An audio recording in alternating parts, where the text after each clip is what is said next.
Dear students, आज हम activity number 34 जो कि क्लास 8 इंग्लिश लैंग्वेज की है उसके बारे में मालूमात हासिल करेंगे।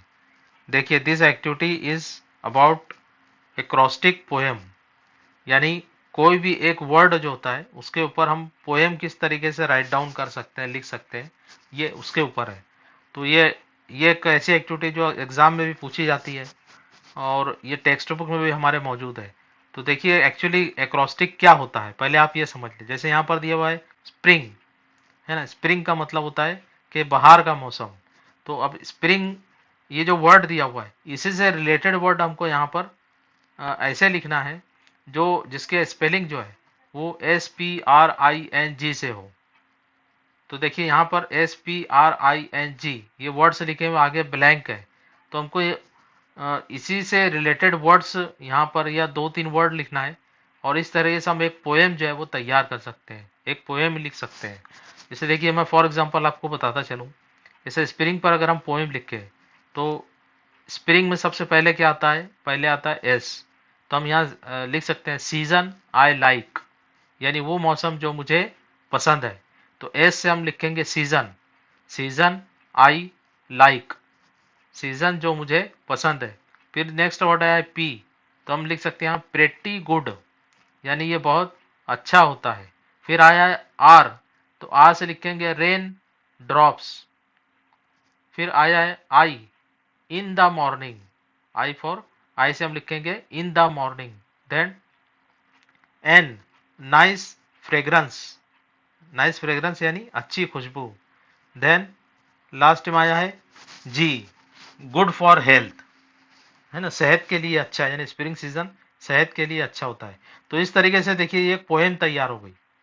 तो इसको कहते हैं एक्रोस्टिक, है ना। हालांकि हमने सिर्फ रिलेटेड वर्ड से लिखे हैं, 2-3 अल्फाज इस तरीके से फ्रेजेस हम लिखते गए और वो एक पोएम तैयार हुई। जैसे season I like, pretty good, rain drops, in the morning, nice fragrance, good for health, इस तरीके से एक पोएम तैयार हो जाती है। तो आगे भी जो दिया हुआ पड्डल, ब्लूम, इस पर भी आप जो है इस पर पोएम या और दूसरा वर्ड भी आप ले सकते हैं फ्रेंडशिप। अब फ्रेंडशिप में जो वर्ड आते हैं FRIENDSHIP या सिर्फ फ्रेंड भी अगर ले तो उस पर भी आप एक्रोस्टिक तैयार कर सकते हैं। तो एक्रोस्टिक का मतलब ये होता है कि कोई भी एक वर्ड जो होता है तो उसमें जो लेटर इस्तेमाल होते हैं उन्हीं लेटर को तरतीबवार अलग अलग लेकर जो है वो पोएम तैयार की जाती है, उसको कहते हैं एक्रोस्टिक।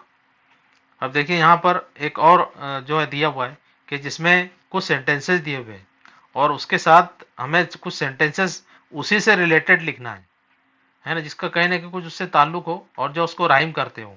जैसे यहाँ पर दिया हुआ है कि look over there I see a गोट, वहां पर देखिए मैं एक गोट देखता हूँ। अब ये एक सेंटेंस है लिखा हुआ है ना। गोट यानी भेड़ जो होती है ना, जो बकरी की तरह जो भेड़ होती है उसे गोट कहते हैं। तो सेंटेंस से दिया हुआ है look over there I see a गोट।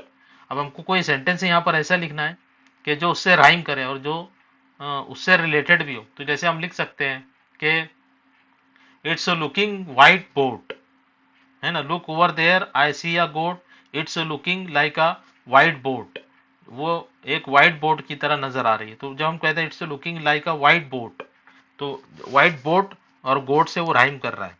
तो इस तरीके से आपको लाइन्स लिखनी है। जैसे देयर इज अ लाइट, है ना, वहां पर रोशनी है, ये एक सेंटेंस है। लाइक अ स्टार ब्राइट, जैसे कि स्टार की रोशनी, चमकता हुआ स्टार, ऐसे हम यहाँ पर लिख सकते हैं there is a light like a star bright. तो इस तरीके से आप लिख कर जो है आगे के भी जो सेंटेंसेस है what was that thing I just ate, तो इस तरीके से आप जैसे 2 एग्जांपल मैंने बताई है इन सेंटेंसेस में भी आप उसको जो है न्यू सेंटेंसेस लिख कर जो है उसको राइम कर सकते हैं। तो ये भी एक पोएट्री वर्कशीट होगी, यानी हमारी प्रैक्टिस होगी कि हम किस तरीके से पोएट्री जो है वो लिख सकते हैं। अब यहाँ पर एक और एक एक्टिविटी दी हुई है जिसमें मदर्स डे के ऊपर हमें एक पोएट्री लिखनी है, पोएटिक फॉर्म में जो इसको राइट डाउन करना है। जैसे दिया हुआ है if I make a gift for mom day today, अगर हम माँ के लिए आज एक गिफ्ट देता हूँ, thank you dash dash is what she will से, यानी थैंक यू और आगे ब्लैंक है इज व्हाट शी विल, वो क्या कहेगी। तो हम यहाँ लिख सकते हैं thank you my son is what she will say, तो यहाँ पर हम लिख सकते हैं माई सन। तो इस तरीके से अलग अलग वर्ड से लिखकर आपको जो है ये पोएम तैयार करनी है, उसको प्रिपेयर करना है। So this activity was about writing poetry. आप इसमें जो एक्टिविटी है उसको कम से कम कोई एक एक्टिविटी आप कंप्लीट कीजिए अपनी कॉपी पर, राइट डाउन कीजिए, ये आपका असाइनमेंट रहेगा। Now we will see activity number 35 in the next session. Till then, goodbye.